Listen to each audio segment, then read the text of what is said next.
Tres razones por las que tus orquídeas no florecen. Hola orquídea amigo, mi nombre es Miguel Bonilla, bienvenidos a Corporquí, donde nunca paramos de aprender. Y es que nos hemos preguntado por qué no florece tu orquídea, ¿cierto? Primera razón, uno tiene que preguntarse respecto a la planta, ¿cuál es la estructura que va a permitir donde nazca la flor? Un ejemplo, aquí tenemos una catleya. No sé si ustedes sabían, pero un ejemplo, muchas de las catleyas cuando van a florecer lo hacen de su pseudobulbo nuevo, formando espata.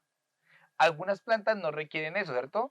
Pero si ustedes no tienen en cuenta la estructura que la planta está para florecer, entonces van a fracasar, porque mucha gente lo que hace es formar hojas, follaje, raíces, pseudobulbos, pero nunca logran que sus hojas puedan formar una espata en el caso de catleyas. Pero un ejemplo, en el caso de bandas, ellas requieren que tengan muy buena luminosidad para poder arrastrar nutrientes. Entonces, toca preguntarse cómo hacen orquídeas para florecer, ¿cierto?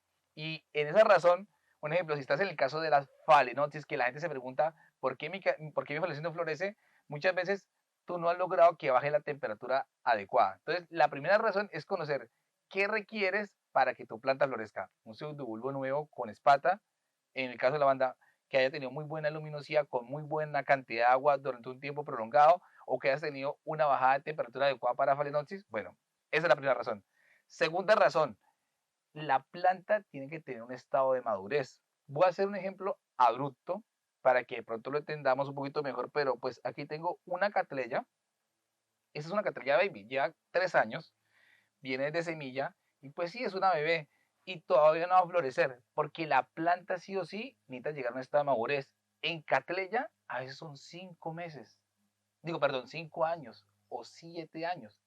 O sea, requiere un largo tiempo, pero si tú vas a un dendrobium como algunos de los que tenemos por aquí, pues puede ser mucho más rápido, ¿cierto? O inclusive una phalaenopsis. Entonces, ¿cuál es el estado de madurez de tu planta?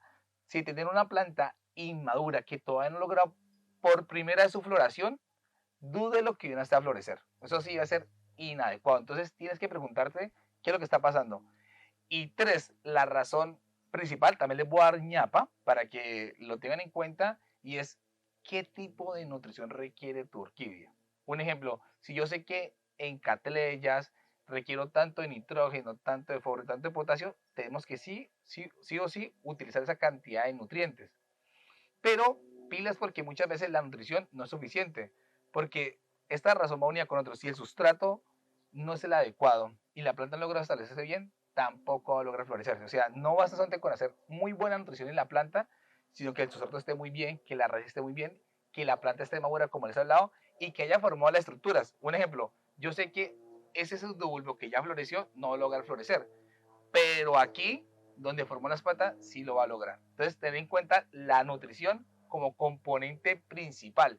Ustedes dirán, ¿cómo nutrimos? Pues bueno, nosotros somos un diplomado de nutrición de orquídeas para que ustedes lo conozcan, pero generalmente en orquídeas hay proporciones como 8, 4, 16, en los macronutrientes, de micronutrientes se requieren dosis muy pequeñas. Es bueno que ustedes vean las recetas y los nutrientes enfocados en orquídeas y no dejen en algunos momentos de aplicar complementos nutricionales en orquídeas.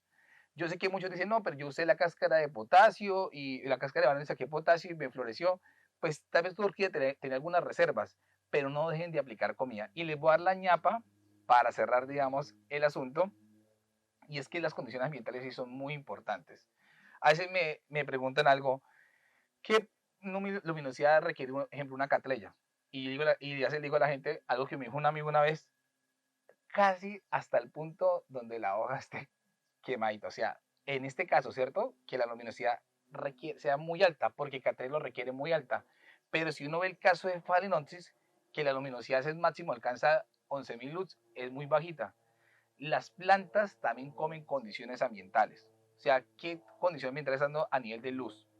¿Qué condición está dando tú a nivel de agua? O sea, ¿cómo es tu riego y por cuánto tiempo le estás aplicando riego? O sea, porque no solamente riego la planta, sino que hace la planta quiere recordar, más si ustedes están así en invernadero, que tuvo lluvia. ¿Cuánto es la humedad relativa? O sea, la están manejando entre 70 a 90 para que no ocurran bajadas de deshidratación. ¿Cómo le está dando la ventilación? Si es una orquídea epífita como estas, le encanta entonces que también le pegue un poquito el viento para que la planta haga muy buenas sequías. Y esa no una microsequía externa, sino que se seque toda la parte de nutrientes. Entonces, Esas pueden ser unas principales razones para que lo tengan en cuenta y hagamos un poquito de resumen. O sea, como tal, la planta tiene que formar ciertas estructuras reproductivas, tiene que llegar a su estado de madurez, tiene que tener muy buena nutrición, pero también tiene que consumirse el ambiente. Y tal vez ahí unamos la fórmula, por lo menos acercarnos a la fórmula de la floración.